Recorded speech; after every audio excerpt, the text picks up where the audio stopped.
So without further ado, I'm going to introduce Jamie Dewar. So after graduating from Wilfrid Laurier University in 2005 with degrees in business and physics and computing, Jamie focused his business and tech passion on growing Legend boats. Since joining the company as general manager, Jamie has helped Legend grow into one of the best-known aluminum boat brands in Canada, and now distributes their products nearly 60 dealers across the country. So in addition to running a successful boat business, Jamie is an active angel investor who has had the pleasure of working with over 20 startups, including Storefront, Boatbound, Video Pixie, Seamless Docs, and Page Cloud. He is also a volunteer mentor at the NORCAT Innovation Mill and truly loves getting involved in helping new companies however he can. So I'd like to present Jamie.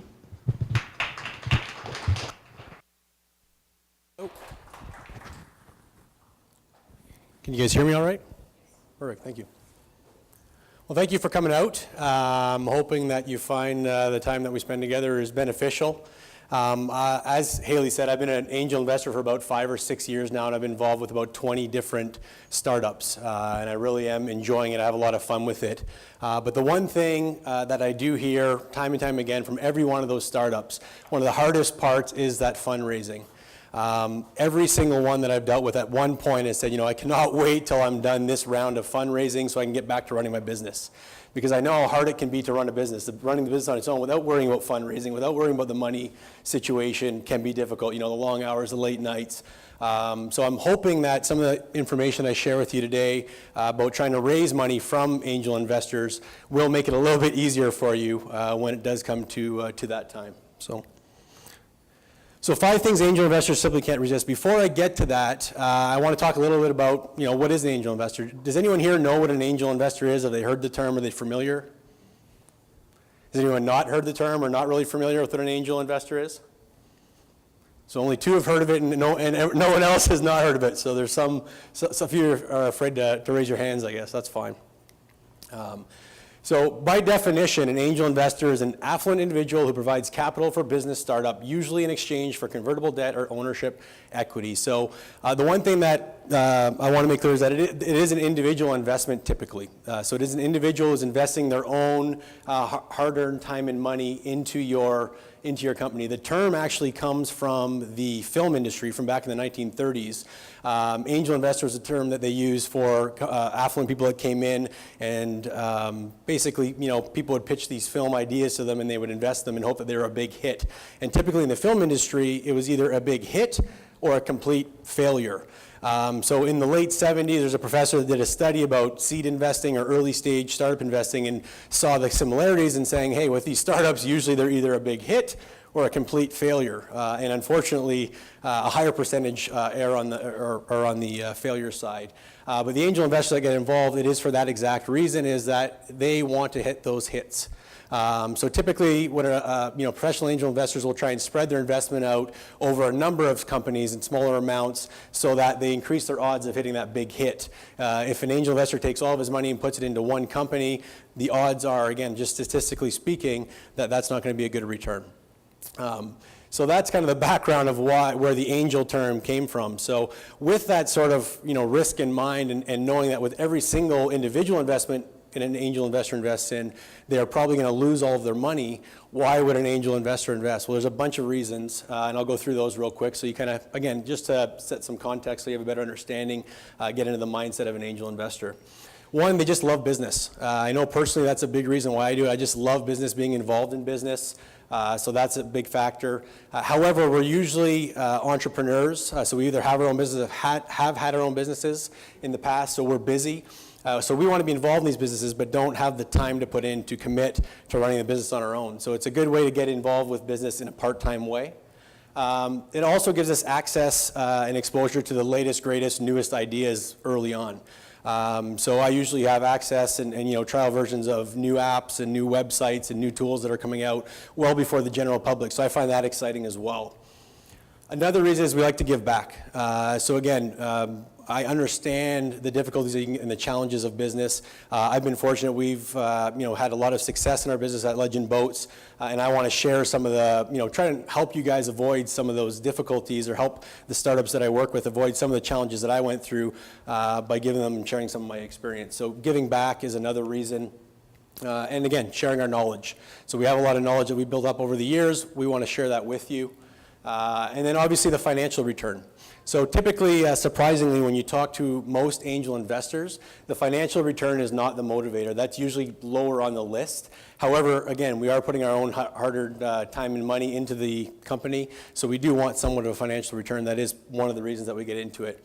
And it's exciting to, again, it's exhilarating and exciting to be part of something. It's like buying a lottery ticket, because it does have that, it is a hits business. There is that potential for a huge return.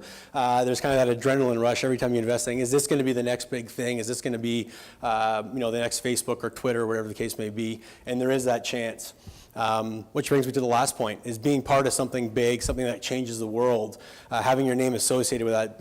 That's every angel investor's dream, is being able to say, hey, I was involved with this, or I was the first investor in Google, or again, Twitter, those sorts of things. It's exciting.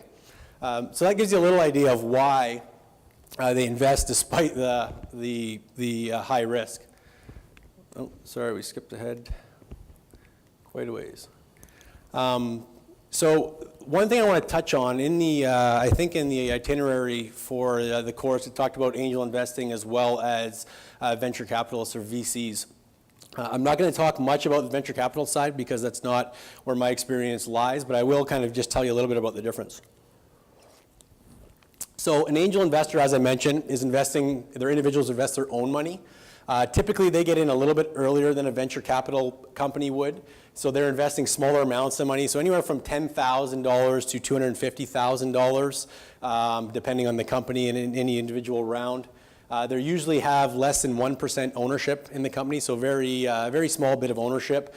And they don't care about control and being on the board of directors and all that sort of stuff. They really are doing it to try and get involved and just help you with your business. That's usually one of the main motivators. And one of the benefits with angel investors and dealing with angel investors, they usually have connections to venture capital funds and firms that you may want to have access to later down the road when you want to raise larger amounts of money. So that brings me to the venture capital. So the difference is, again, they're investing other people's money. So venture capital is a fund, so a bunch of people go in and invest money into a venture capital firm, and that firm will have a manager that takes that money, and they're investing other people's money trying to get a big return. So they're still investing usually in early stage and startups and that sort of thing, but they're doing it with other people's money, and it's usually a larger pool of money. So anywhere between $1 to $5 million is typical. And again, this can vary a little, but that's kind of a rule of thumb. And typically, they do want control. They usually take, for that valuation, 20 to 30% of your company, and they want to be on your board of directors.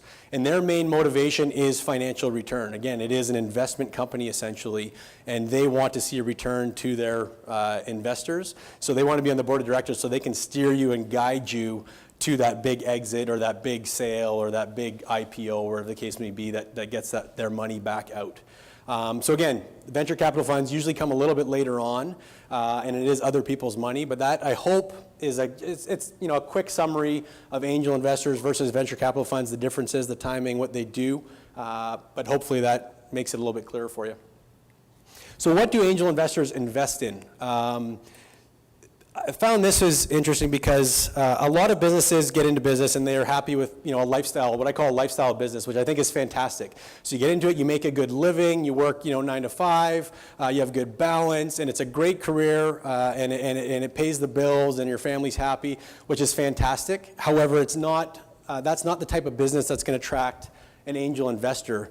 The reason being, like I mentioned before, it is a hits business. So if there is no potential for a big return, the angel investor is not going to take that risk, because he knows, again, the odds show that there's going to be more failures than there are big successes. So they can't get involved with companies, or typically steer away from companies that don't have that potential for a big return. And that's why you see a big push towards tech and internet-based companies, software companies, healthcare, areas where, again, that next drug could be the big thing that could just take off. Internet is great because it's very, very low capital required. So it's not like if you're opening up a storefront or multiple storefronts, very little capital, very little cost of the product, very high margins, and also very scalable worldwide. So these are the kind of the breakdown of what they get involved in. Now, the encouraging thing is, because I'm not sure what all of your businesses are, I'm sure some of them are lifestyle, some of them may have that huge potential, but the encouraging thing is you'll see that 16% are in other industries. So it's not to say that there are no angels that will invest in any particular business. Every angel is a little bit different. So there is that hope that if you are looking for angel investment, regardless of what your business is, there is probably an angel out there that could be a good fit for your business.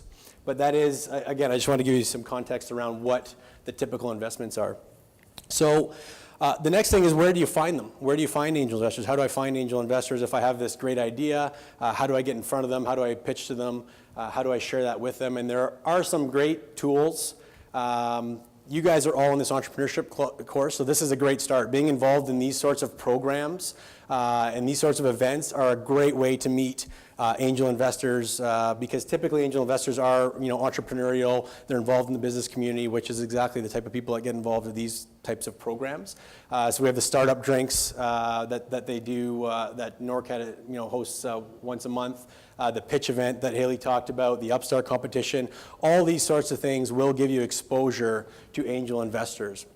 There's actually a company called Startup Weekend, and Startup Weekend, they have startups literally all over the world, thousands of startups and thousands of entrepreneurs, and you go and I think it's 52 or 72 hours, and you go there and you can go as a technical person, a business person, and they kind of group and you literally start a company with these strangers over a weekend.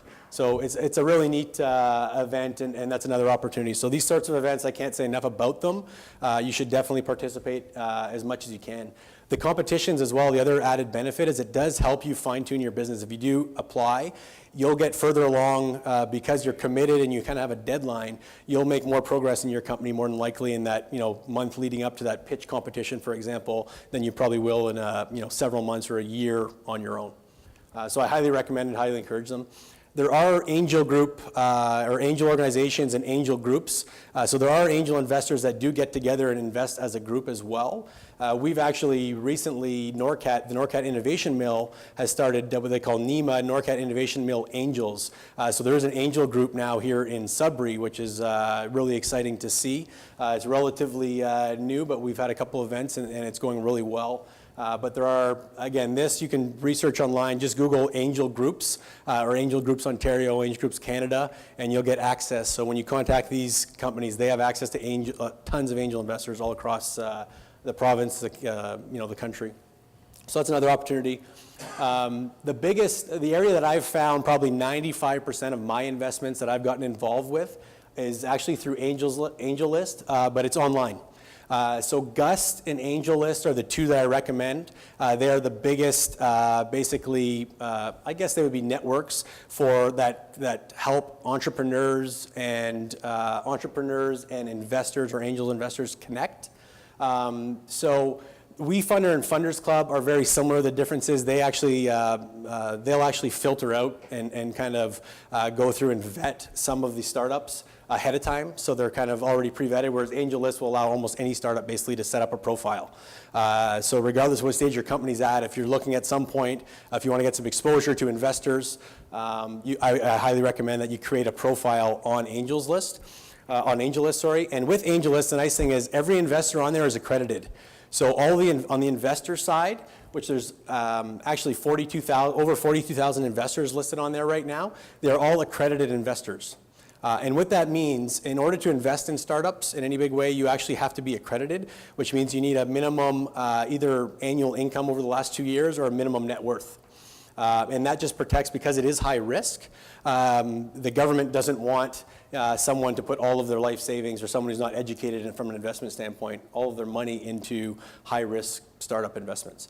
So everyone is accredited on that site. So I highly recommend AngelList.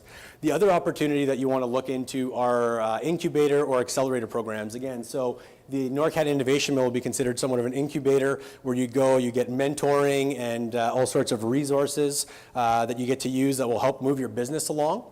And it really, again, it really helps you avoid a lot of the mistakes that some of these people have made before. It's usually entrepreneurs that have had some failure, but then eventually some success. So they've kind of gone down that path, and they can really help you. The difference between an incubator and an accelerator, a couple of the bigger accelerators, AngelPad, Techstars, 500 Startups, Y Combinator is kind of like the gold standard for accelerators. What they do, they actually have programs where you can go and work in their space for 3 to 4 months. So you would move to California, to Toronto, depending on which one it is, and you would literally move in and work with them for 3 solid months. So you have to stand up, leave, and it is incredible. I'd say about 25% of the companies I've invested in have been involved in accelerator programs. It's a huge pro from an angel investor standpoint. If we know or see that you've been through an accelerator program, that puts you way up on the list right off the bat, because we know you've had access to incredible mentors, and that your business has progressed probably more in those 3 months than you would probably do in 3 years. It really is unbelievable. The other benefit is usually at the end of these accelerator programs, you have access to, or they have what they call a pitch day or a demo day, and you actually have access to a room full of hundreds of accredited active angel investors. So you get to pitch to them. So as another angel investor, we know that you've been exposed to that. There's more chance for extra funding because every startup, I don't care, eventually you're going to need more funding. Even if you do raise some funding from angels, you will need more funding in the future, so you want to have other sources of fund other than relying, I want to have people with other investment options other than coming back to me to say, hey, I'm out of money, I need some more money. I don't want to always be the bank to fund that. So again, accelerator programs are very, very, very powerful, and I recommend that you look into those as well when your business gets to that stage. As I said, Y Combinator is the gold standard. They've funded over 716, it's actually higher than that now. It's actually over 1,000, but they funded over 1,000 startups, and 3 of their startups are billion-dollar companies. So startups like Airbnb, Stripe, Dropbox are 3 of the companies in their portfolio. And it's estimated that the current valuation of the companies that they've invested in is over $30 billion. So I truly do not believe, I believe firmly that it actually isn't the fact that they're better at picking the ideas or the companies. It's actually more a matter of them being able to offer the support to help guide those companies in the right direction so that they grow and become bigger. So that's, again, the accelerated programs I can't say enough about. So that gives you a little bit of a background about what is an angel investor, what are they looking for, why do they invest, where do I find them, what are some of the tools I can use. But now I'm going to jump into the 5 main things that I look for personally, and in my experience with the other angels that I've talked to and dealt with, these are 5 big factors that we look at that are really important when we're looking at an investment. So the first thing is a powerful pitch. So right off the bat, it's got to be really concise, but that is what gets our attention, is that pitch. So if you send us this big, long pitch with all sorts of text, and we won't even bother looking at it. So these are the 2 main rules with your pitch and your pitch deck, and a deck just being a presentation that you would provide to an angel investor. The 10-20-30 rule, and this rule was created by Guy Kawasaki. He was an evangelist for Apple and is invested he's well known in the startup community, but it's 10 slides in 20 minutes or less in 30-point font. And with this, that 20 actually, they recommend 10 minutes. And there are a lot of pitch competitions where you only have 10 minutes, not 20. So it's about a minute per slide. So the second rule is, when in doubt, shorten it. So if there's any way you can shorten it, shorten it. That'll leave more time for the investors to ask the questions that they care about or any questions that they want to know about. So shorten it, shorten it, shorten it. So those are the main 2 rules. And I'm going to go through the 10 slides. So just quickly, what those 10 slides and what those 10 things are that you should have in your pitch. So the first is introduce your idea. Now with this, again, as precise, as efficiently as possible, and as powerfully as possible. A couple examples. These are companies that I've invested in, Video Pixie being one of them. It's very clear. This is their website. Their pitch deck was very similar. It's very clear what they do instantly. So need to make a video? We help you hire the best professionals for your project. Very clear and simple. Choose. So this is, well, again, I'm going to explain what it is. It's actually just as easy to read what it is. Feed your office online in seconds. We plan and deliver family-style meals in one instant, an online experience. Again, very clear, one line. Someone goes to their website, they know exactly what it is, they don't have to waste their time. And then finally, storefront. So find retail space to discover the perfect short-term rental for any occasion. And then down below, set up shop anywhere, access thousands of move-in ready spaces in sought-after neighborhoods. So again, a couple sentences and you know exactly what these guys do. And I can tell you that every one of them focuses on exactly that. That is their focus. They're very focused on that goal. So introduce your idea. The second thing, sell yourself and your team. And this is actually really more about you than your team. But you want to just, again, this is a little bit about your background, what you've done in the past. You don't want to get too much into like my technical expertise. It's more about, have you started a startup before, all that sort of stuff. So kind of your background and your success stories of the past, if you have them. What problem are you solving? Again, very clear. What is the issue? What is the pain? And try and support that with how you know it's a pain for a lot of customers or for a big market.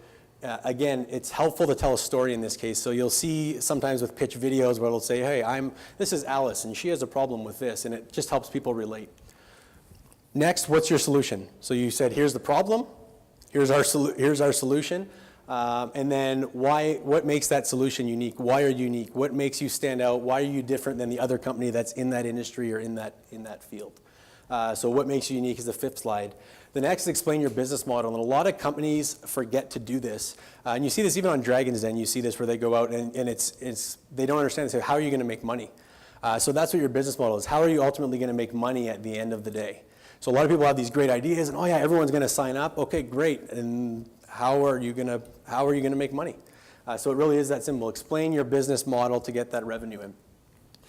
Next is the marketing plan. So how are you going to get your idea out there? How are you going to grow your business? Is it, are you using social? Are you using radio? Are you using guerrilla marketing techniques? Just how are you going to access those customers? And if you already have some customers, how did you access them? And how much did it cost and that sort of stuff. Next, they want to see your company status. So again, do you have paying customers? Do you have any customers? Do you have any downloads?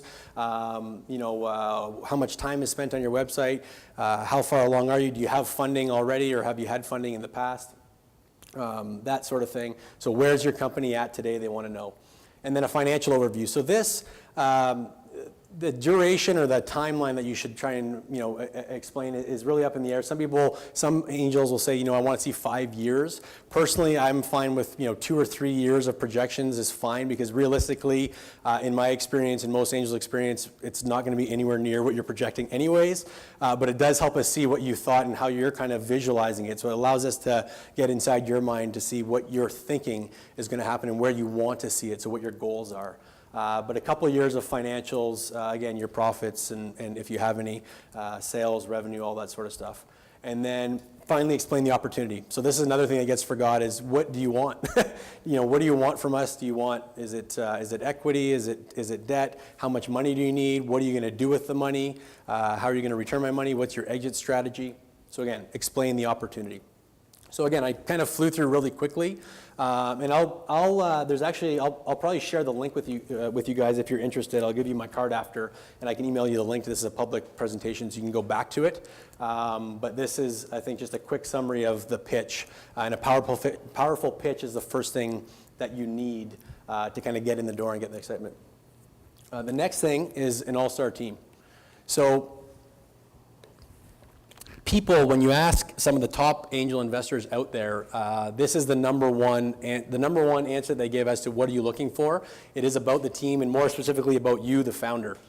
They really have to believe in the founder more so than the idea or the market or any of these other things. So this is the most important thing.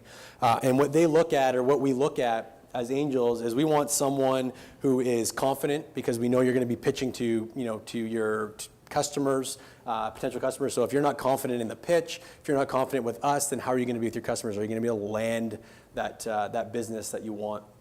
The second, or the most important thing, I would say to me is honesty, integrity, transparency, basically. So I've had some great opportunities with some great companies that I was just blown away with their product, with their software, with their tool they were selling, and I did not invest because I asked for simple things like what's your burn rate, what are the wage scales right now, who has what share of the business, all basic questions that as an investor, which I look at you as a partner, I want to know, and if you're not willing to share that with me, then I'm not interested, no matter how big the market or the opportunity is. So honesty, integrity, transparency, that is number one, in my opinion, when it comes to a team member or a company that I'm going to invest in. So the all-star team is key, and that is a big element for most angel investors. An interesting story, actually, there's probably one of the biggest angel investors right now. His name's Ron Conway. He has a firm called SV Angels, so it's an angel group, and he's invested in a few companies that you may know, but this is kind of some of his portfolio, and there's a bunch other ones. Basically, some of the biggest, almost all of the biggest companies out there that you've all heard of, he's been involved with in some way. And interesting story that kind of speaks to my comment about how important it is to believe in the founder is, who here has heard of a company called Odeo? Nobody? Okay, so Odeo is or was a podcasting company. So this was back before Apple, or just before Apple made podcasting big and actually kind of included it in their realm of what they offer in terms of their apps and their features. Odeo is out, and Odeo was a podcasting company, and they had all these high hopes, and Ron Conway said, yeah, you know what, this is going to be a great thing. And the founder of Odeo's name was Evan Williams. And he believed in Evan Williams, so that's why he invested in Odeo. But shortly after he invested is when Apple made the announcement. So he had the call with Evan Williams and said, you know what, this is unfortunate. This might be troublesome. I don't know that this is going to work, but let's give it a try. They tried for a little bit, and they were really struggling. And Evan Williams called him one day and said, Ron, I feel really bad. This isn't going to fly. With the way Apple's going, they're going to take the market share. We're not going to be able to make this a viable business. However, I want to give you some of your money back because we haven't used all the money. I want to give your money back. That is unheard of in the angel investing industry or in the startup industry. That doesn't generally happen. So that speaks to his character and the type of person he was. So what Ron says, well, you know what, you don't have to do that. I got into this. I know it's high risk. I know the odds are I'm going to lose my money. So don't worry about it. You know what, just put it, whatever you're going to work on next, just invest. Whatever you're going to give me back, just put it into that. So that worked out really well. For Ron Conway. So that Evan Williams is one of the founders behind Twitter, with Jack Dorsey and Biz Stone, and then Noah, who eventually actually was separated from the company. But so that worked out really well, and it just shows you it ended up being a positive thing for Ron. But he believed so much in the founder that he didn't even care what his next idea was going to be. He just knew that whatever it was, at some point he was going to be successful. So the all-star team, super important. The next, probably the second biggest factor that, if you ask angels, is in every one of their top 5 lists, is a huge market. Again, I talked about this earlier. We're looking at for a hit. So if you're in a small market, there's no potential for a big hit. And by huge market, at $500 million market, would be somewhat of a small market still. That's kind of getting near the edge. Usually you want a multi-billion-dollar market. And when you look at some of these big companies, when you think about it, look at the markets that they're in. Whether it's radio, email, just e-commerce in general, photo sharing. These appeal to literally everyone in the world, and that's one of the reasons that they were able to become so big so quickly.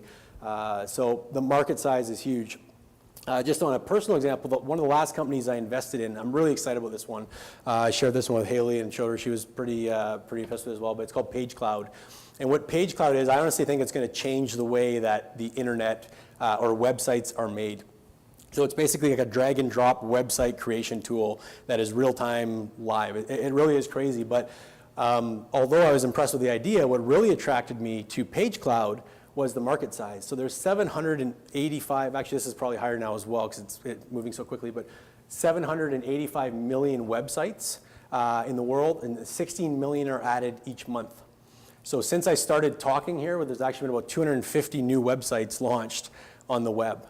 So it is a rapidly growing market, and there's over $20 billion spent in the US per year. That's just in the US alone on website development and website creation. So the potential is just massive for this market. What's even more exciting is it's not just the size of the market, but also how the market is made up and the competitors. You have to look at the whole the market landscape. And WordPress actually accounts for about 59% market share. And then from there, there's Joomla and a couple other companies that fall in at 10 or 5-7% market share. Then after that, it falls right down to like below 1% market share. So there's very few big competitors. And this tool completely blows WordPress away. The only tool that is out there that is actually, or one of the only tools that I find is actually not even comparable, but an easy kind of website creation tool is Wix. And Wix actually has a 0.1% market share of this industry. And at 0.1% market share, they just went public for $1 billion valuation. So the opportunity is huge for Page Cloud, and that's why, again, from an angel standpoint, that's kind of the mindset when we look at the market is what is the potential of this thing? If they can even capture 0.1% share with this tool that, in my opinion, just blows Wix away, and they have a great team behind them as well, it can be very, very successful. So the market is another factor. The next thing is traction. And traction, as defined by Naval Ravikant, he's the founder of AngelList, again, a big angel investor, well-known, is quantitative evidence of market demand. So more simply put, traction essentially is just proof that people want your product. So it's just proof that people are interested and willing to either pay or download or use your product. That's all it is. It's quantitative evidence, measurable evidence that they're willing to use your product. And that can vary from industry to industry. So it's not, you look at things like profitability, revenue, users, active users, engagement. Those are all the different types of things. But it really varies from an angel investor standpoint when they're looking at a company. It varies depending on the industry you're in. For example, these are some of the tools that we use, or I use personally. They're all web-based software tools. They're freemium models, so they're usually free to use at first. Then you can pay a little extra to get some extra features. But some of the traction you want to look at this is how many are converting to paid. So of your users, how many are actually converting to a paid user? And then what's their lifetime value? Because if they're going to sign up for this, if it costs this much to acquire them, and they're willing to, if it costs $5 to acquire them, and they're willing to pay $10 a month, then obviously it's a great business model, and over the long run, it's going to pay off. So that's in a software industry. Another one of the sites that I like to go to, it's an e-commerce site. So in the e-commerce industry, Touch of Modern. They have cool stuff like smartphone-controlled paper airplanes. So where else can you find that sort of stuff? It's one of the few daily emails that I like to get. And I've bought about a dozen things off of this e-commerce site. So in e-commerce, you're going to look at things like, for traction from an investment standpoint, what's their revenue growth? And if they are growing quickly, what are their margins? Are they making enough money on the sales, or are they just selling a lot because they're selling for too cheap? But really interesting with Touch of Modern is that these guys actually have a 40% return customer rate. So everyone that goes and buys something from them, 40% of those people go and buy something again. And I'm one of those customers. I have this big wallet fetish. So I have this fetish about trying to find the most minimalistic wallet that you can find. So I always, literally, there's always something new every week. So I've bought about a dozen wallets off these guys. So every industry is a little bit different. When you get into social networks, again, a whole different bunch of parameters that we're looking at for traction. Now it doesn't really matter. It's not about the monetization up front or the revenues. It's more about how many users do you have. But more important then is how many of those users, how many are engaged, how many photos are they sharing, how much time are they spending on your app, on your site, and then finally, how viral is it? So for everyone that downloads it, how many people are they sharing that with, and how many of those people are downloading it? So those, again, 3 different industries, 3 completely different traction measurements, but ultimately traction is important regardless of what industry you're investing in. Another neat story, it's actually rumored, and I don't know if it's true, the legend has it that Google, in their pitch, they literally had one slide, and the slide showed their user growth rate. That was it. It was a graph showing their user growth. And that was their pitch to the investors, and obviously whoever invested in Google did pretty well. Twitter, really interesting. A great book called Hatching Twitter. It's the story of Twitter, and it really is the story of a startup and the trials and tribulations that they go through. It's a really neat book. But essentially, their last valuation or last round of financing they raised at a $1 billion valuation. They had 0 revenue. So this is a company that had $0 coming in, and investors said, you know what, that company's worth $1 billion. But they did have 100 plus million users on their platform. So again, different measurements, different for traction in different industries. Last but not least, exit strategy. So I know a lot of founders are thinking, oh, well, I'm not going to think about my exit strategy. I'm literally just starting this company. I've been in business for 3 months or 6 months. How am I supposed to think about selling or getting out or getting out of the business or quitting or whatever the case, however you want to look at it? How can I look at that so early in? But it is really important. The reason being, there's only 2 ways that an angel investor is going to get their money out of their investment into your company. One is an IPO, so they go public, which is pretty much, from an angel investor standpoint, if you get into a business with the goal of it going public, crazy odds are that it is never going to happen. There's such a small fraction of percentage companies that actually will go public. So more realistically, it's going to be a merger or an acquisition or a sale to another company. So we want to see, not necessarily, it's not as important what the actual exit strategy is. We want to see that you've thought about it, because it tells us as angel investors that, hey, I'm thinking about getting you a return on your investment. I'm not just getting into a business because I like the business and I want to have my own business and do all these sorts of things. I'm actually thinking about the return and the long-term plan. And we know that if you say, oh, my plan is to sell to Apple in 5 years or in 3 years or in 7 years, whatever the case may be, that you're going to gear your business towards that. So everything you do, you're going to be focused on, okay, well, would Apple want this? How much would they pay more if we added this feature? So we know that your mindset is wrapped around that exit, which is ultimately, from a financial standpoint, why an angel gets involved, or any investor, even the venture capital firms, get involved in a business. So what do you guys think? What do you think the average amount of time before a successful exit happens is? How long do you think it takes? When you see these Pinterests and Google and Facebook and all these huge companies that seem to be turning it around so quickly. What do you guys think? 4 years? 7 years. 7 years. So again, this question, when I ask it, usually the answer I get is 2, 3, 4, maybe 5 years. But the average is 7 years, which means there's a lot that are above that, and you get the handful of big ones that are before as well. But 7 years is the average. So from an angel investor standpoint, we have to, when you're trying to educate an angel investor or a new angel investor, you have to make that very clear, because a lot of people that get into angel investing, they maybe come across some money and they want to get into it. They're thinking, oh, I'm going to put some money in a couple of years, I'll pull it out, and then I'll invest in something else. It doesn't come out. It isn't liquid. You can't get it out. And realistically, you're not going to get anything back, if you do get anything back, for at least 7 years. So I always find that's an interesting fact to share as well. A couple of resources, and then I'll open it up to questions. Hopefully you guys have some questions for me and I can help you out. What every angel investor wants you to know. So this is a relatively new book, and it is a fantastic book. So there are a couple other books written on angel investing. Most of them are geared more towards angel investors who want to, so angel investors are writing books to other angel investors about how to angel invest, whereas this is geared more towards the entrepreneurs and the startups to help guide you and to help teach you about what is important when you're pitching and when you're trying to get that investment.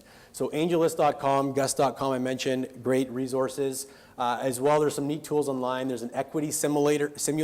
So what that allows you to do, it allows you to kind of go in and put in how much money you plan on raising in different rounds and see what you're going to get out of it. There's the paperwork side of it I didn't want to get into too much today because it's kind of boring, but it is important. So there are some tools to get free access to some of the most common structures for deals online as well. And then the Startup Weekend / resources is probably the best one-page resource tool I've found on the internet. It literally lists every possible resource you'd need as an entrepreneur.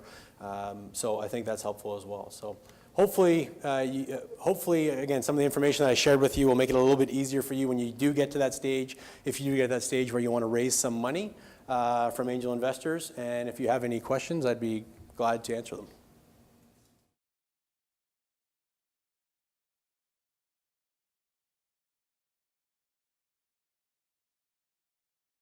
Yeah, well, with Legend Boats, we have not exited. We're still operating fully. I'm still fully involved. So no, we did not. Again, Legend Boats is an older company. It's second generation, and it was done completely differently. However, knowing what I know now, I probably would. going back to the start, I probably would look at, if I really wanted to accelerate the growth a lot more quickly, I would have probably looked at going to get some outside funding. And again, it's not even just about the money. It's what's actually more valuable, I think, to a startup is the feedback, the mentorship, the experience that you're gaining, which is, again, a whole other talk probably about how to choose, or whether you should choose your angel investor, or how to choose your angel investors, because it is a two-way street.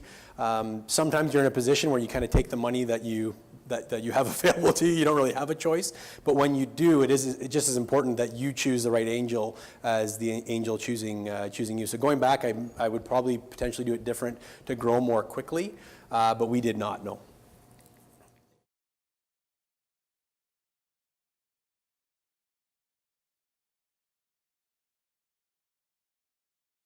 It really depends. There's different, again, I'm no accountant by any means, but it really depends on the structure of the agreement. So the most common, there's really a few common structures. Basically, there's debt or equity. So either you're essentially selling a portion of your company through equity, so you're selling shares, so you have so many shares, and for X amount of money, you're selling an angel investor shares in your company. The alternative, which is actually a lot more popular these days, is what they call a convertible note, or there's a safe agreement. The safe agreement is a version or a newer version of the convertible note. And what the convertible note does is it essentially is a loan. It's like a loan, so it's debt. And so there's usually an interest rate attached to it. So essentially, say you need $100,000. I lend you $100,000, and the terms are that it's going to be at a 7% interest rate, and there's a term of 3 years or whatever the case may be. So you set those details, but it's generally convertible so that when you go to your next round of financing, so the angel is usually the seed stage, right? So it gets you going. It allows you to test your product market fit, make sure that you know your product works, and say maybe in Sudbury, my product works, and this is my model. So now we're going to go to maybe a venture capital firm and say, okay, now I need $5 million, and I'm going to sell you X amount of my company.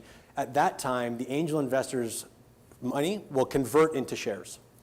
So the valuation is set at the second stage, and it converts your money into shares. So really, from a taxation standpoint, on a convertible note, it really is treated just like a loan. So it'd be the same as getting a loan from a bank where you have interest and an interest cost that's accruing, but you typically aren't paying any of that out each year. So again, from a taxation standpoint, it really there's so many different structures. It depends on how you structure it, but you don't have to pay taxes up front or anything. There's no scenario I can really think of where you're going to have a big tax burden up front.